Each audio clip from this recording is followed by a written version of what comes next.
আপনি কি জানেন ক্রোম ব্রাউজারে অনেক সময় অপ্রয়োজনীয় পারমিশন স্বয়ংক্রিয়ভাবে চালু হয়ে যায়। এতে আপনার ব্যক্তিগত তথ্য ও নিরাপত্তা ঝুঁকির মধ্যে পড়তে পারে।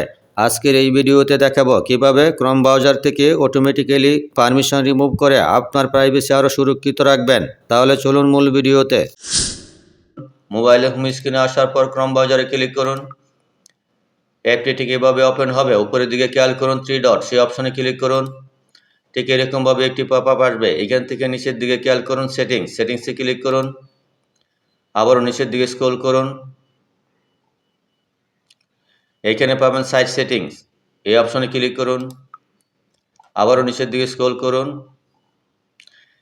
এখানে খেয়াল করুন অটোমেটিক্যালি রিমুভ পারমিশন, অর্থাৎ স্বয়ংক্রিয়ভাবে অনুমতি সরান। তার নিচের দিকে খেয়াল করুন to protect your data let Chrome remove permission from site that you haven't visited recently, অর্থাৎ আপনার ডাটা সুরক্ষিত রাখতে ক্রমকে আপনি সম্প্রতি যেসব সাইট পরিদর্শন করেননি সেগুলো থেকেই অনুমতি সরিয়ে নিতে দিন। এই অপশনটি অন করলে আপনি অনেক দিন ধরে ব্যবহার করছেন না এমন সাইটগুলো থেকে ক্যামেরা, মাইক্রোফোন ও লোকেশন সহ সংবেদনশীল অনুমতি অ্যাক্সেস স্বয়ংক্রিয়ভাবে সরিয়ে নেওয়া হয়। আশা করি বুঝতে পেরেছেন। ভিডিওটি ভালো লাগলে অবশ্যই একটি লাইক এবং চ্যানেলটি সাবস্ক্রাইব করতে ভুলবেন না। ধন্যবাদ সবাইকে।